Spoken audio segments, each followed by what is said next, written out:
On average, maybe anywhere from 60 to 80, 90% of the people coming to your website on a day-to-day basis ain't giving you their information. Your company has thousands of people coming to their website. What if you could capture their email addresses, retarget those individuals, and have them turn into actual leads for your sales team?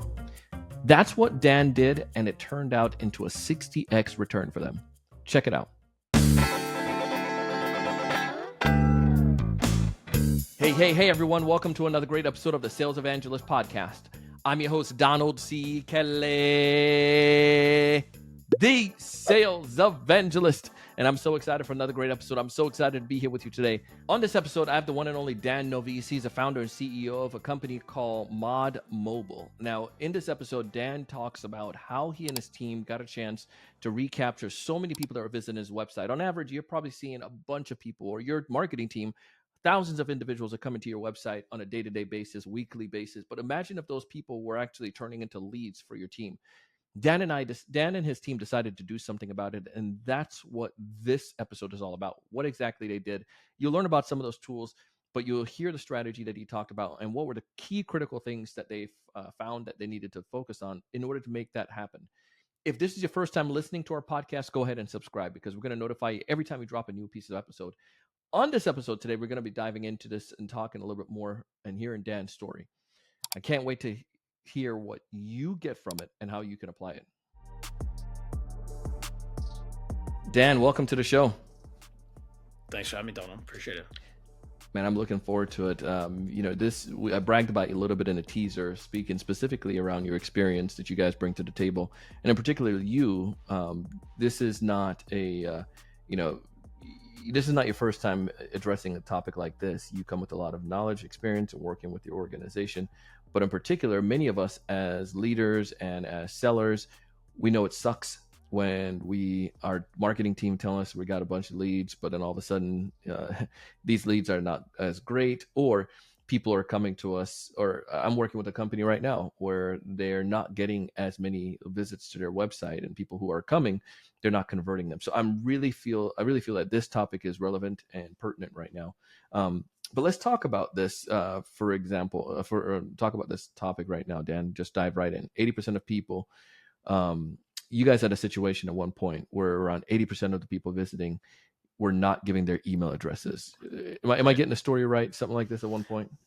Yeah, I mean, it's still something that we're doing right now, but effectively, it's not just a problem to us. I mean, actually, our landing page, I think, converts quite well relative to others, and I think you can apply this to any type of business, right? For us in particular, it was with our investor page, right? So we're basically driving a ton of traffic. You're spending millions, in some cases even tens of millions of dollars on acquisition, and these are very high value leads, right? Because the average investment might be $2,500 from an individual, and so it is more similar to kind of what you could do on a B2B side. But even on B2B sides of our business, we see similar mechanics.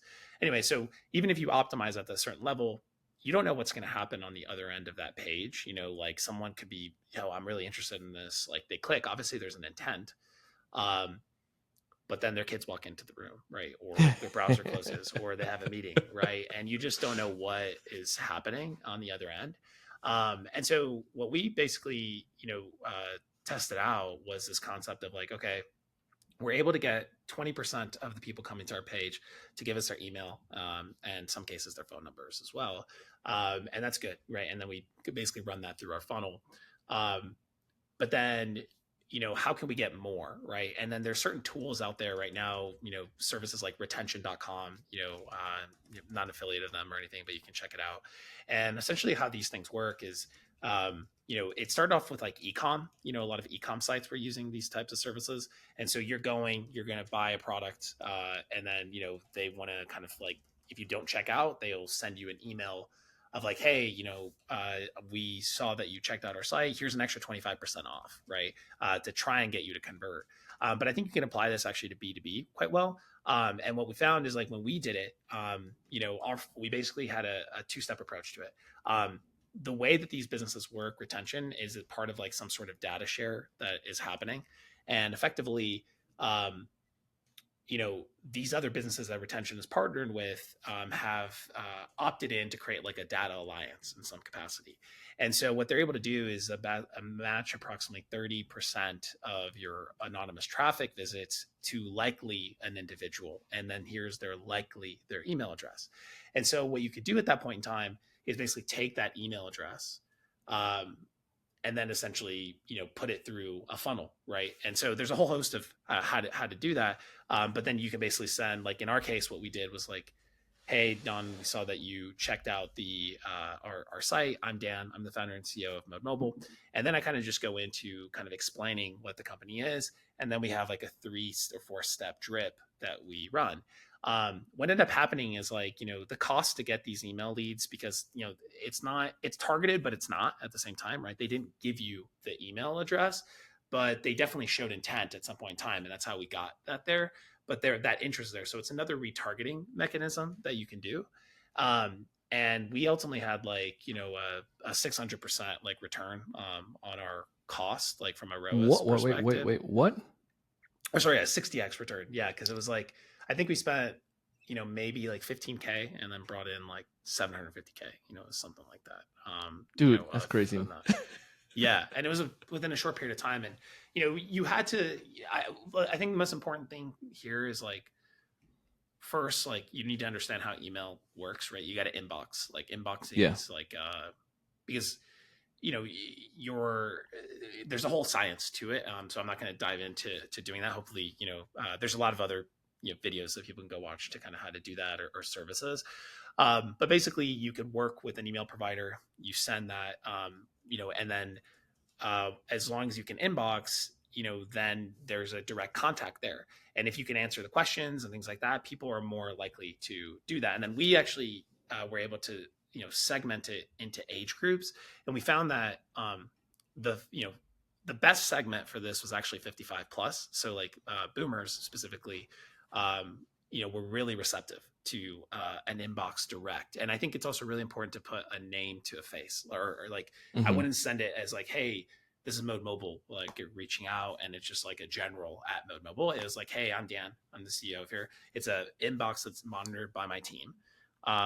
And so if they replied, they can reply and they have that direct line of communication. But there's also the click outs that they can do and go through our funnels. And so when I gave you even that ROI, it was attributed, right? So that was like directly correlated to links in that email, that then we basically then got an opt-in email when they came back and retargeted. And that's like you owning your own media, right? Because the cost for you to basically then put those emails into Facebook or into Google or whatever, and then find like and target them. I mean, you can do that. You can basically do a lookalike audience of that and Mm-hmm. basically, hit them, because, people need sometimes like 7 touch points. And Yeah. that was like where this thesis came from, was like, hey, if you have an email, they came once, they saw it, and then now you're basically sending like 4, 5, 6, 7 emails.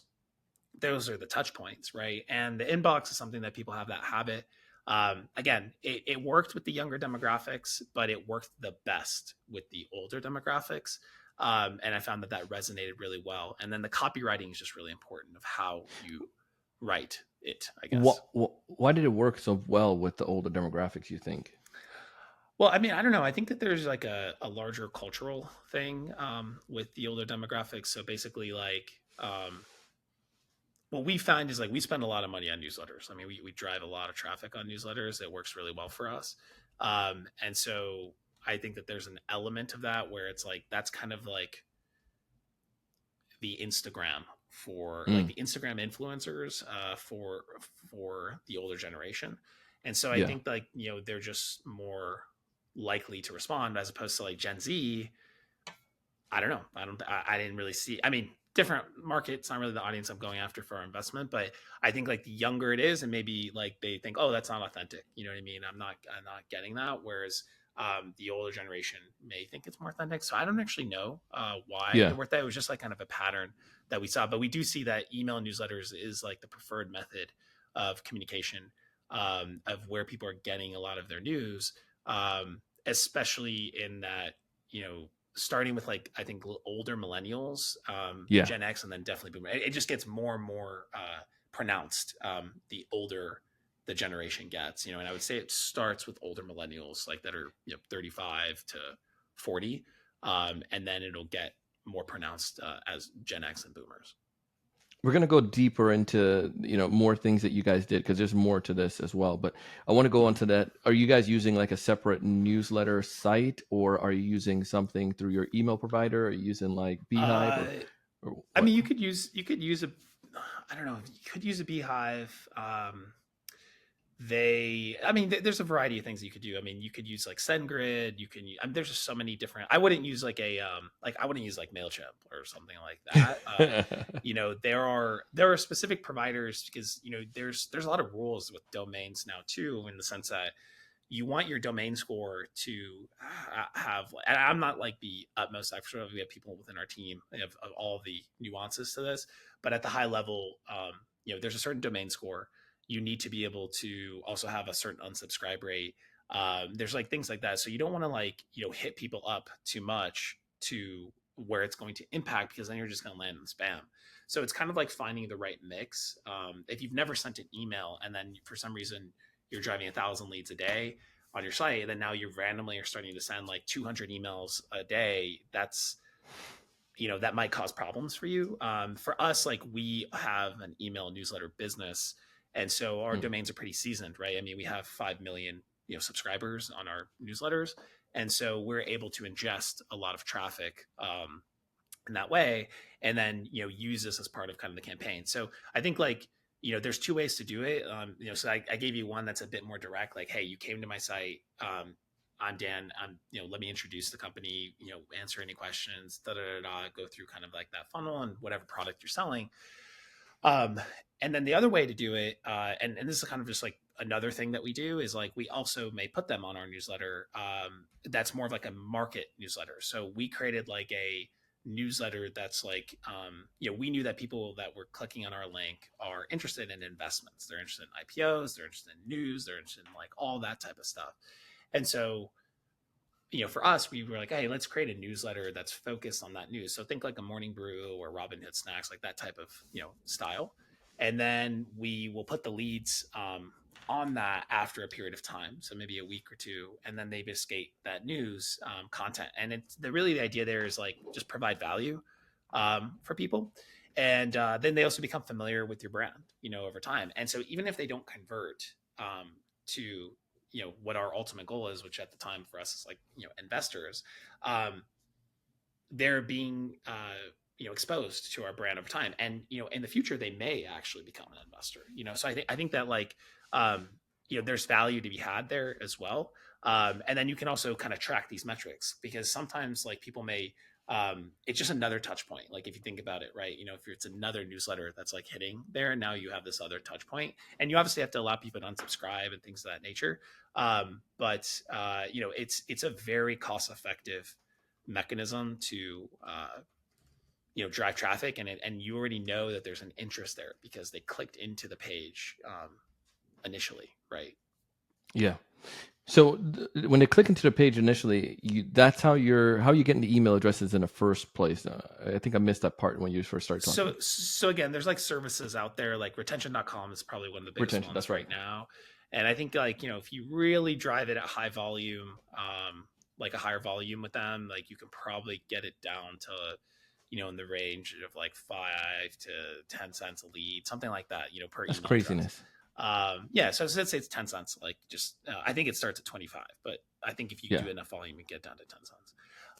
And so uh anyways, like you can basically use that service, they give you the data, and then essentially you now have these email addresses, right? And so now you could utilize them, you could accentuate the data. That's something else that you can do, is like, we'll take an email address and try and understand who this person is, like because there's other companies that can basically like, oh, like this person is likely to have a 401k, this person's likely to have this. You don't exactly know all of these things, but there's kind of like ratings that are out there. Yeah. And so it's just more about being like using the tools that are out there to kind of like be more intelligent of how you're kind of reaching out to prospective clients, or investors, or business, or whatever it might be. So, and just wanted to go back and so folks can get an understanding. You guys had and just like anybody else, you have a lot of people visiting your site. How do you make sure you capture these folks and turn them into net new business for you guys or leads? And you went through that process. One of the things that you mentioned earlier was copy, which we talked about Mm. previously. The messaging is Yeah, key and it's important. key. Yeah, Um, it's probably can the you most go important go thing. into that? Yeah. Yeah, so I mean, I just think people don't invest enough in it. The message has to, like, for us, like, it was the way we iterated it on over time was actually kind of, we saw, because we buy a lot of traffic on newsletters. Hmm. We knew kind of like certain things that would hit and other things that wouldn't hit, right? And sometimes it's like you read two things and they're almost the same, but one is like, I don't know, just performs way better for whatever reason. And it's very interesting. But I think people don't really invest in copywriting themselves, and you don't want to just have AI write this for you. I think you want to, like, for us, we templatized it. You don't want to basically have AI just write some kind of like generic, like, hey, good to meet you, like, um, saw you check this out, whatever. Like, people aren't going to necessarily resonate with that. It's like, what's the storyline here? It's like, hey, let me introduce myself. This is like what we do. Here's like I think we also included like a bonus offer while we were introducing it to it. It wasn't like a something for sale, but it was like, hey, look, like, because you checked out our site, here's a webinar that we created. And it also will enable you to get an extra 20% in bonus shares as a as something, so you can check out our investor presentation, whatever. And then if people clicked on that and opened it, then it triggers another email then, like, the next day, where it's like, hey, like, here's a big storyline. And that storyline was crafted from a message that was already working really well with other newsletters, and then it's just the same process. Then the next one is a different storyline that we know, like, we use. So, because a lot of campaigns are built around 3 to 5 narratives, right? And any business is really kind of like this. You have like two, three, or four things that are like really work really well. And so or they might be attributes of like what people care about. And so it's kind of used to better inform. And so that's how we created the copywriting. Because we knew that copy was already really resonating with people that are in just general audiences. And so that's kind of like how we thought about it, and it worked really well, for us. But I think that it's almost like an 80/20. I don't know. I was at this newsletter conference actually maybe like 6 months ago, and there's this guy that was like a YouTuber guy, and it's actually, it made a lot of sense for me, and I think it's very similar in this case where people, if you think about like YouTubers, right, they spend all this time making this video, Hmm. and you know you can agree that that would take the most amount of time to make. Like, you got to make a video, you got to get edited, you got to do all that stuff, and then you put in all that work, and then, but that the 80/20 of this, like, it's the title, just the title, like the 5 words I use on title, and then that little screen grab image, you know what I mean, the, like, that makes you want Yeah, to that click the on it. thumbnail.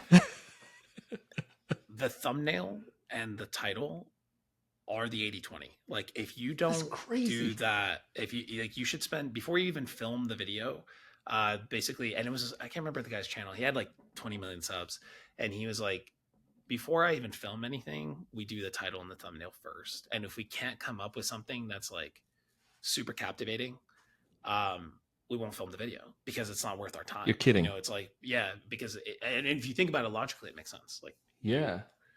uh because that's what people see, right? You have to get the click, and then there's a bunch of metrics in it, like the view through rate and all that stuff. But again, that goes back to uh, do that step first, and then essentially then go into it. And that's kind of makes sense. Like, it's almost like finding your product market fit first. So I think that that's like where the copy here is, like, before even maybe investing in all this stuff that I'm saying, it's like, what would you even say, and then work on Mm. that, get the copy really dialed in, um, and to your maybe best effort, and then test it, obviously, because but the things like, the outcome for this, especially if you have really high ticket items, it can be extremely impactful. So, like, coaching, or um you know like even business sales, like B2B. I mean, I think that for B2B this works really, really well too, so Yeah. I think that that's what I would say is, like, that's the version of the thumbnail and the little thumbnail here is the copywriting of what the flow is and what you're going to say. That's interesting. I never thought about it in that way. And I think, for many of us that may be taking this back to our marketing department or whatnot, and even us as sellers, like if we're following up with people, I think every email that we send, you're going to spend time writing that darn email. Think about what's the outcome that you want beforehand, and, the thumbnail kind of idea before you start, aimlessly writing garbage. But I like that. The ROI and the tips and the tool, you shared some of the tools you use, but what were the overall, you said the ROI that you guys saw after you did all of this, with people giving you their emails and, actually generating leads from those visitors. What would you say your final ROI? Was it a 60? Yeah, it was, so let's see, it was like, so 10x. So I can't remember the exact cost. It was like something around, we spend around $15,000 in leads. And this is like high scale traffic. I mean, if you think about, sure, like, at the 10 cents, it's like quite a lot, but so 10x would be 150K. Right.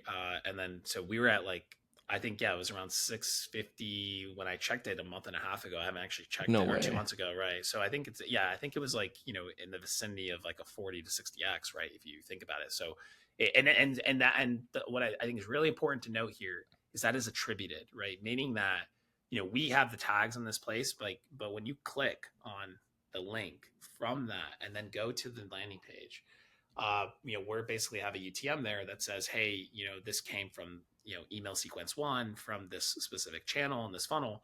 And then basically they do then enter the email, right? Someone did enter that. So then now we know that, hey, that lead came from that campaign. So we went from traffic that did not, right? Something happened, retargeted the traffic through email. Then basically they click on it, and then do enter the email.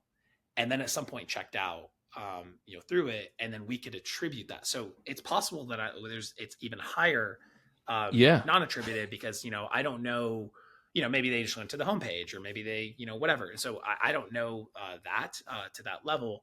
I'm sure we could pull it if we really want to put that in. But the fact that you can have that with just attributed traffic, and also knowing that, because we know the emails that came in the first time that did put emails in versus this is non, so we know it came from the campaign. I mean, it's just like a no-brainer. I don't think I had a better ROI on any other channel in my entire campaign, right? Because again, like, someone came with intent. And then also from a cost perspective, again, it's a touch. I mean, I think if you really want to have a winning strategy, you do this. You basically also do retargeting pixels. So now you're retargeting them on their social networks. You're retargeting in the inbox. And so you're getting those like 7, 10, 12 touches. And you're creating rapport, right? Because they can respond to the email.